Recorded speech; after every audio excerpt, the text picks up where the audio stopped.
Hello, welcome to Week 6, Sociology of Crime. My name is William Wood. This week we're looking at social structural theories and what they encompass in terms of Durkheim's work, in terms of his concept of anomie, his contribution to the understanding the social functions of crime, and then we'll look at two different variants of strain theory, Robert Merton's anomie theory and Robert Agnew's general strain theory.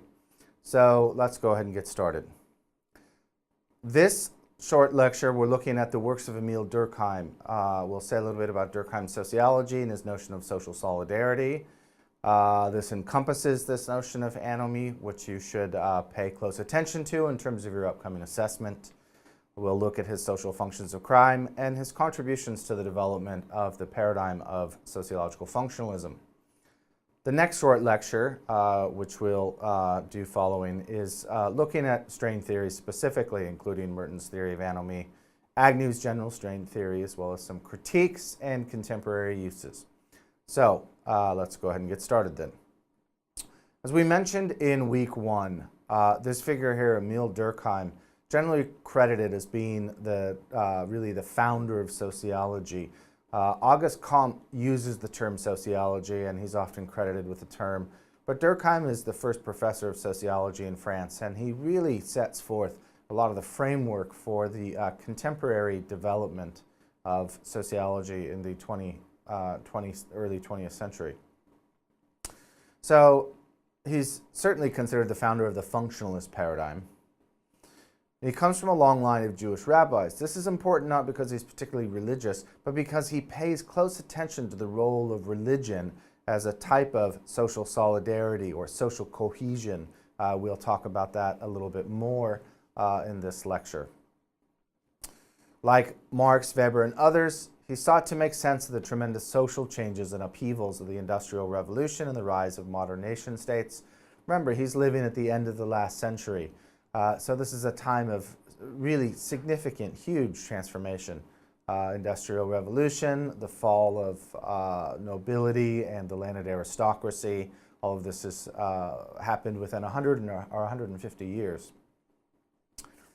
Unlike Marx and Weber, however, he's more of a political moderate. He's an ardent believer in science and modernism. And he seeks to explain his largest sociological question and continuing till today, his overwhelming contribution to the study of social problems and sociology. It's the question of how societies work, what keeps them together. So there's a typology that to the answer of his question, what keeps societies together. Right, he uses this term solidarity here, and there's a typology of solidarity that develops out of Durkheim's interest in what holds societies together. He's writing again at this time of rapid social change, so he has one foot in the past. He's looking in many ways at some of the things that we've talked about before, particularly in weeks 1, as well as our week on classical criminology in week 3. When we look at the Middle Ages, or what is commonly referred to as the Middle Ages, are really the period between the fall of Rome, at least in Western Europe, and the rise of the Renaissance and then the Enlightenment, where we see religion the dominant kind of social force, and we see society governed under the economic mode of feudalism. So we've mentioned most people live in small villages. It's an agrarian society. Large towns are rare. Huge cities don't exist, right? So this transformation that occurs, and we've gone through this again in week 3 in some detail, situates Durkheim at the end of the 1800s, the beginning of the 1900s, really on the cusp of a lot of these huge transformations. Revolution, the emergence of modern states, the rise of modern industrial capitalism, urbanization.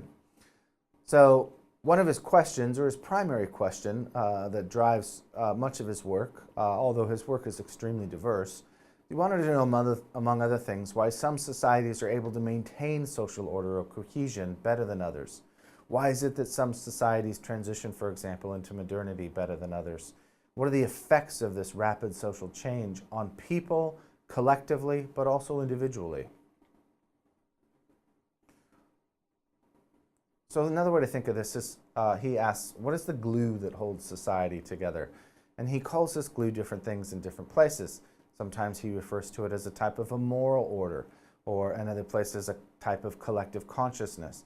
And for those of you that are going to be taking or have already taken Psychology of Crime, he doesn't mean this in the way that the psychoanalyst Carl Jung uses the term collective consciousness. He means it more in the way that people live it, right? What are the rituals that bind us together? What are our commonalities or similarities that make the world we live in look familiar, feel familiar, smell familiar to each of us in a collectively shared way? So he argues in his work, Division of Labor and Society, that there are different types of solidarity, right? He says the degree of solidarity might be a causal or explaining factor for what holds societies together, but solidarity isn't all the same in all societies, he says, right? So there's different types of solidarity that hold societies together and allow them to have more or less cohesion or moral order. And he says that we can see this if we look at external indicators of this type of solidarity. One of his favorite, one of the external indicators he talked about at length was the law, right? So he says if we look at the law and how it functions in different societies, it tells us something about the type of social order or type of social cohesion within that society. So he develops a twofold typology where he says societies generally fall more within one or the other. None falls completely with one or the other, right? These are what Max Weber would call ideal types.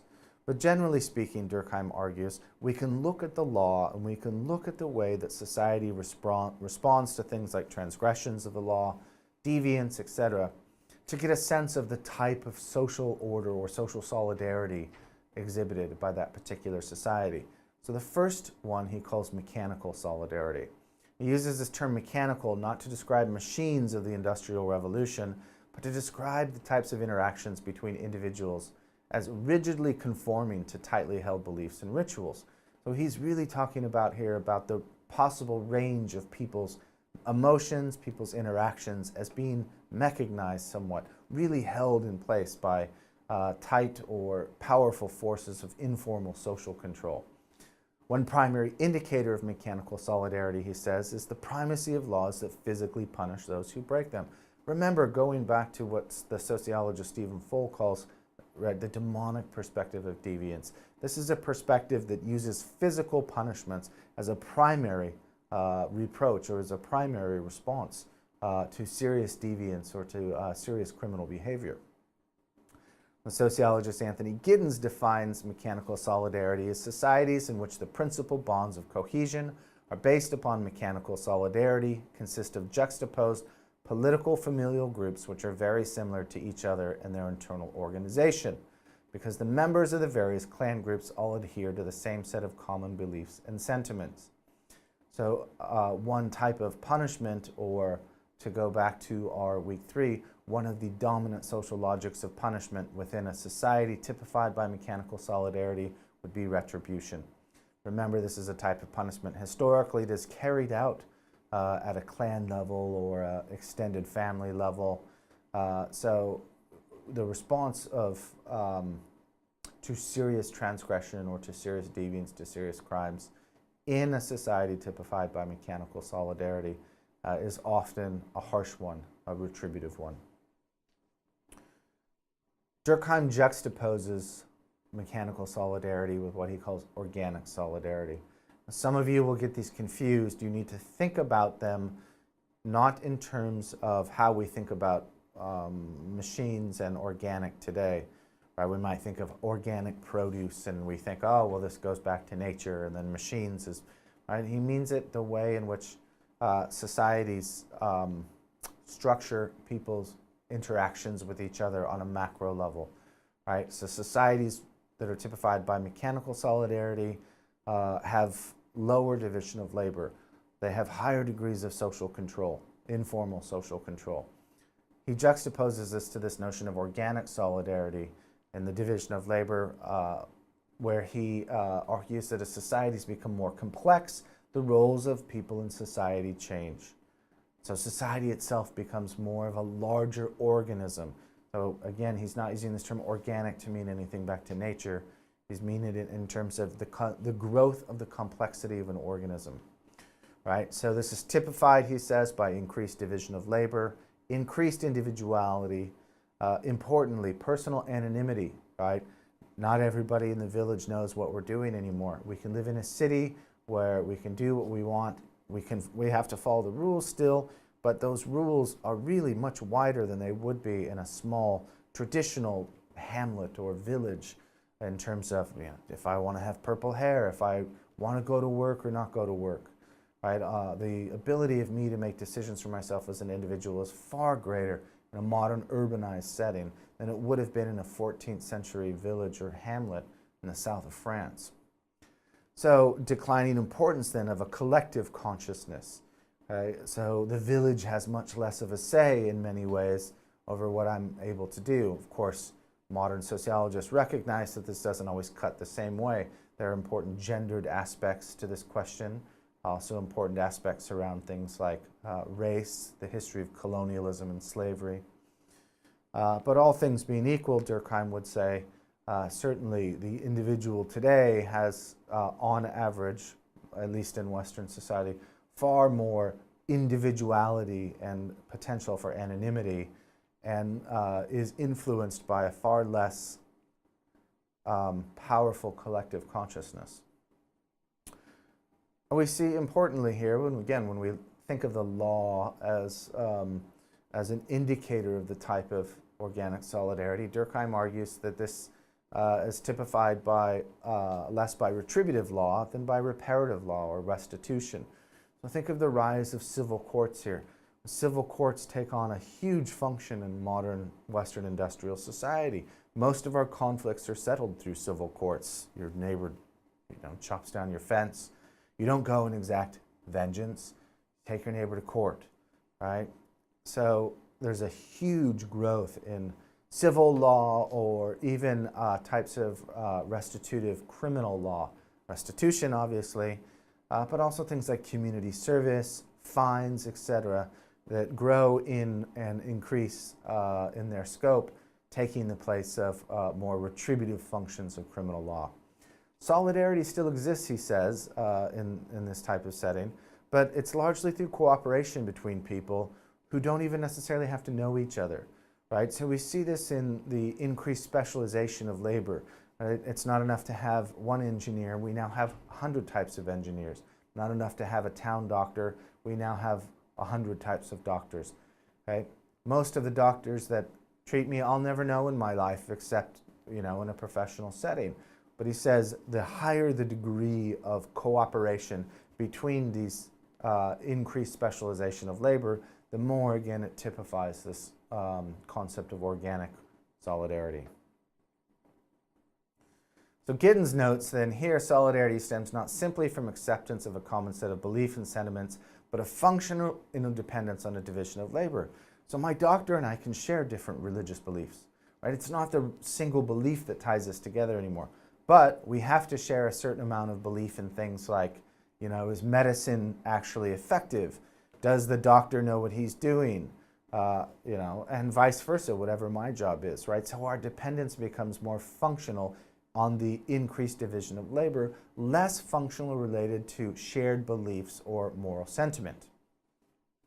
So while no societies, Williams notes, are wholly mechanical or organic, societies tend to more towards the latter, lead to, are typified by healthier levels of crime.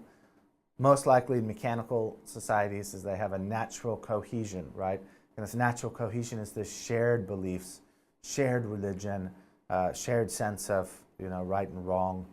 An unhealthy level of criminality is more likely to arise in an organic society, argued Durkheim, to be result of the law being inadequate to regulate the interactions of the various parts of that society. This complete interaction gives rise to anomie. So anomie comes from the Greek, and it literally means a, which is without in Greek, and nomos, which is norms. So Durkheim argued or observed that anomie was a result of significant upheavals in society.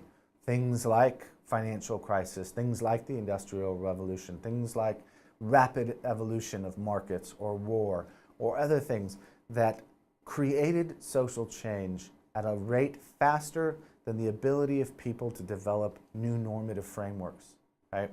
So rapid changes that create situations where individualism grows without sufficient corresponding moral regulation, he said, leaves people in situations with new frontiers, new horizons, right? Think of the growth of the financial industry and how much white-collar crime or corporate crime has resulted from this. So his argument that he makes in his work Suicide, no living being can be happy or exist unless his needs are sufficiently proportioned to his means, right? So remember this, because this is an important quote for the sociologist Robert Merton, who really goes back and takes part of Durkheim's notion of anomie and reworks it to develop his notion of strain. What Durkheim means by this is that society allows people a certain amount of opportunity at any given era and any given age, right? And then along with that, the moral fabric or the collective consciousness, the shared moral order, is supposed to regulate in some way our desires, our wants, and our needs, so that we can find some level of, assuming that we're able to, live within some degree of autonomy, right? That we're able to find some level of happiness or satisfaction or belief or buy-in to this shared moral order. It says when one of these changes too rapidly, we're left where people are out of whack between their ability to be happy or even exist and their needs proportioned to their means. So anomie then is really understood by criminologists to refer to a state of breakdown in shared moral standards and normative assumptions about social behaviors. It is often referred to as lawlessness, but this is an incorrect translation, right? It means without or literally devoid of norms. Durkheim in the French uses the term derangement, however, not normlessness, to describe this condition, but in a sense he's talking about the disarrangement between, again, if we go back, people's needs and their ability to have these sufficiently proportioned to their means.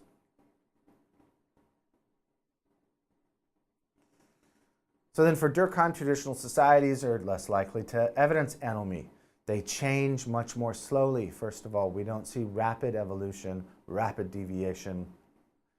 Second of all, expectations are much clearer, and the collective consciousness is able to distribute these more fully or forcefully throughout all of its members. So the division of labor is lower, greater degree of shared norms and expectations, and little or no anonymity. So Durkheim then, to remind you, uses this term mechanical solidarity, which we have seen to describe these types of interactions, beliefs, and behaviors that create such cohesion in such societies. So in terms of his sociology, he develops a lot of these ideas out of a critique of some of the theories that we've already looked at, and some which we'll look at throughout the rest of the term. So he's fully aware of people like the work of, he's fully aware of the work of Karl Marx, and he disagrees with Marx that most societies are held together by force, coercion, or exploitation. We'll look more at Marx again when we look at critical theories, but to remind you from week one, right, Marx really sets forth this notion that society is an arena of conflict, and it's structurally divided by those who are seeking to maximize their wages through working, and those who profit from the wages of others, so the bourgeoisie and the proletariat, and which he sees really fundamentally structurally at odds with each other. Durkheim doesn't agree that this is a primary feature or the primary feature of modern Western liberal societies. He also does not agree with the social contract theorists, so people like Locke, Bentham, or Beccaria that we've looked at in classical criminology, that society is simply a result of rational agreements between social actors. What he argues, there's many cases where people enact in ways that do not immediately promote their own self-interest. So we look at the global financial crisis, for example, beginning in 2008. For many, many people, particularly in the Northern Hemisphere, Americans, Brits, whatever, their houses were so underwater that it would literally take them a lifetime, or is going to take them 15, 20 years to even get back to the value of the house when they bought it. It would have made far more financial sense for these people to just cut and run, to take a bankruptcy, which is in the United States is on your record for 7 years. Corporations do it all the time. Corporations liquidate all the time because they are essentially, or they at least in theory, are essentially rational actors. They have one purpose: to maximize profit. Right? So many corporations liquidated or shed themselves of underwater assets during this time. Most people didn't, right? Many people defaulted because they couldn't pay, but those that could pay felt an obligation to continue to pay their mortgages to the promises that they had made to the banks, right? Durkheim would point to this as a really good indicator that people aren't just irrational actors seeking to maximize pleasure and minimize pain.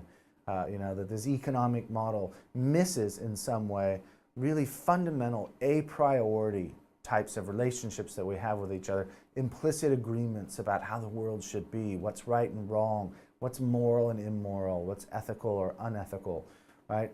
This is getting back to this, this notion of a shared consciousness or a collective consciousness for Durkheim.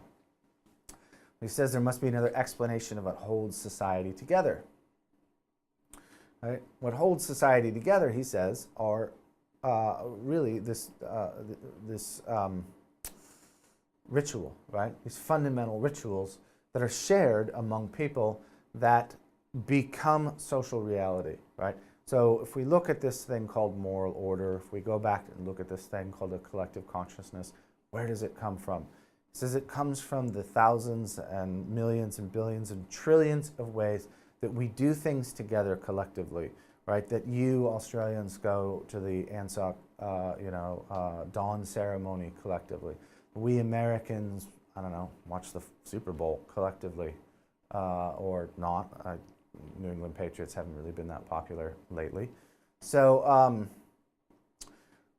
but the larger point, and this goes back to his interest in religion, right? And why it was so important for him to come out of this line of rabbis, even though he wasn't particularly religious. It's because he had a really good sense of the role. In fact, he argues that religion itself is really the central feature of ritual, right? Now, what happens when these rituals get inscribed over and over and over again? He says they become social facts, right? They might be meaningful for you and me individually, but eventually they become meaningful for a group of people, so much so that they become reality for us, right? So he calls these types of things social facts. He argues that all societies have observable phenomenon to function in ways to integrate members, maintain social cohesion, meet people's needs and wants, and so on. So these social facts, he calls, are things that we would tend to call today social structures, right? These relatively stable patterns of behavior over time.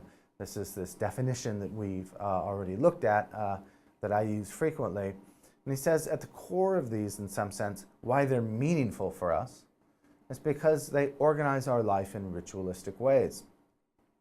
All societies have these social facts or structures in one form or another, and all depend on their functions to maintain, for maintenance and survival. And we've already looked at some of these big five a little bit earlier in the term. In this lecture, we're going to look at a particularly innovative argument, I think, one that at the time would have appeared quite radical, not overtly politically, but in terms of how we think about, or how we're conditioned to think about crime as a society. And in some ways, it's still a radical argument, right? If you go home and you have dinner with your parents tonight and you make the argument, and the next time, or wait till the next time that a particularly heinous crime comes up, your parents, your grandparents, or whoever say, well, the crime's out of control. And you actually look at them and you say, well, we need some crime, right? They're going to look at you like you're crazy, or they're going to have read Durkheim. So Durkheim makes a particularly innovative argument at the time about crime, and it sets forth a framework really for how many later criminologists or sociologists will begin to understand and analyze how crime functions within society. So crime, argues Durkheim, is one of these social facts necessary for the maintenance and cohesion of society. We need some crime, he argues, in the rule of the sociological method, because crime is bound up with the fundamental conditions of all social life. By that fact, it is useful. So he argues that there's at least 4 important social functions of crime. Crime and deviance help to define moral boundaries, he argues. All societies, even very conforming ones, use crime and deviance to show its members the type of behavior required of them if they are to live as normal members of society. And we watch this every day when we watch crime dramas, right? You know, what are the characters that get tagged as, you know, quintessentially evil? And, you know, in turn, when we know what's evil, we can identify what's quintessentially good. Now, crime and deviance help to define moral boundaries. Moral boundaries, a certain degree of moral boundaries are necessary for all societies to maintain their equilibrium, he argues, to have enough of a shared morality that they identify collectively with each other. So one of the classic examples of the definition of moral boundaries comes from this guy here, Kai Erikson, a well-known sociologist, who uses a functionalist perspective to go back and look at the Puritan, witch burnings and the Puritan morality of the 16th and 1700s in colonial New England.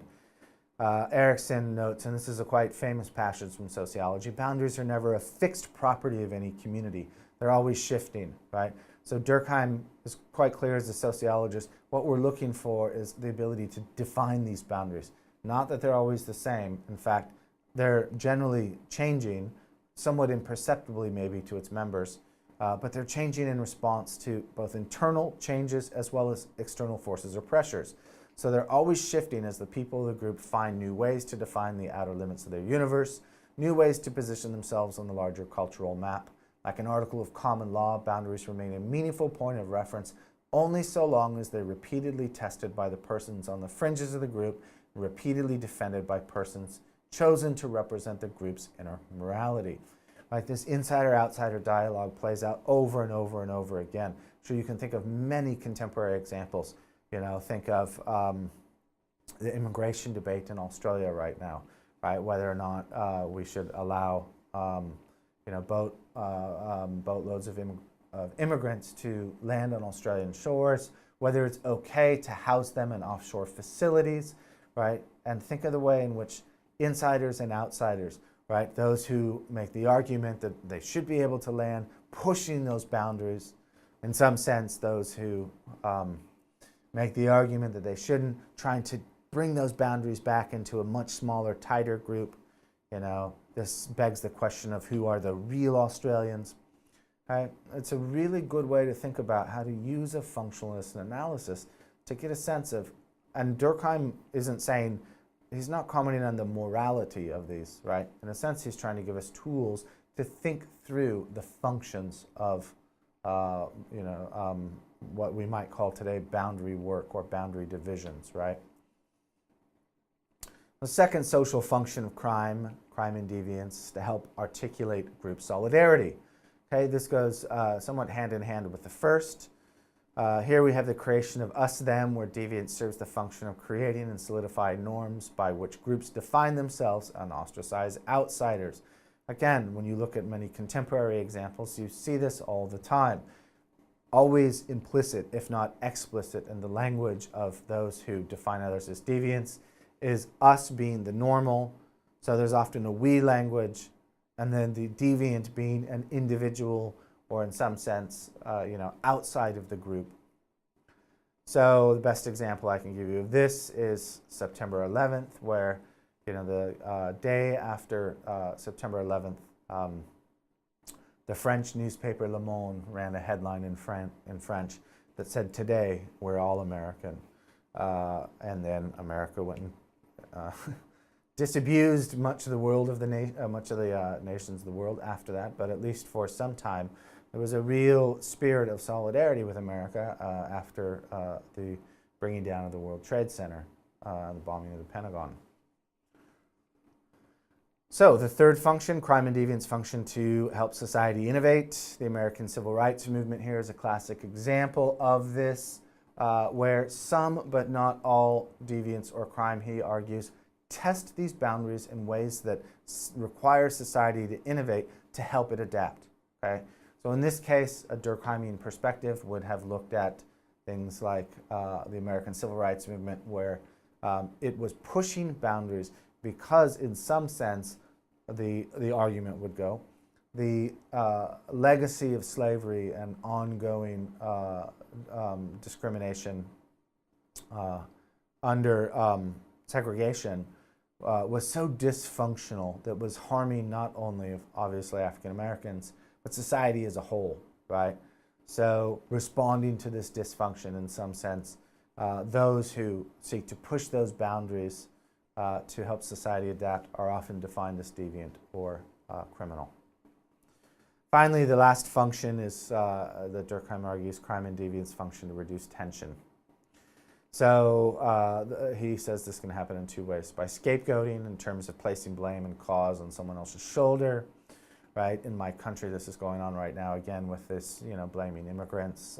Immigrants are responsible for all the crime, all the whatever.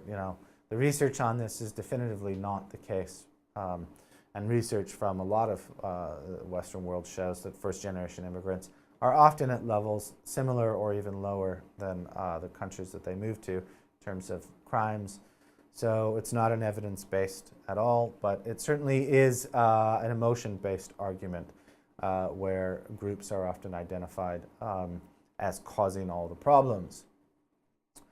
Two, he argues attention reduction by draining off some of the tensions that people accumulate in their day-to-day attempts to conform.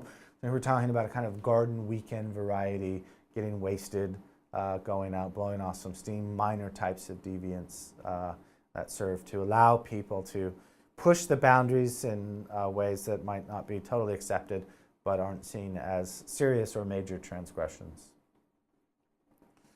So Durkheim then is really the sociologist that sets the stage for this concept of sociological functionalism. And you should go back and look at lecture 1 if you haven't, particularly the second half of that lecture. To remind you then, the major hypothesis in functionalism is the recurrent social processes serve the function of maintaining a social system. Well, here we see Durkheim's interest. How do societies as social systems maintain stability, maintain order? Why don't they break down, or why do some of them break down? With a larger whole as a unit of analysis, the social pattern is studied. A particular pattern, we can take crime as a particular pattern in terms of its functions, or the positive part it plays in the adaptation and persistence of the system.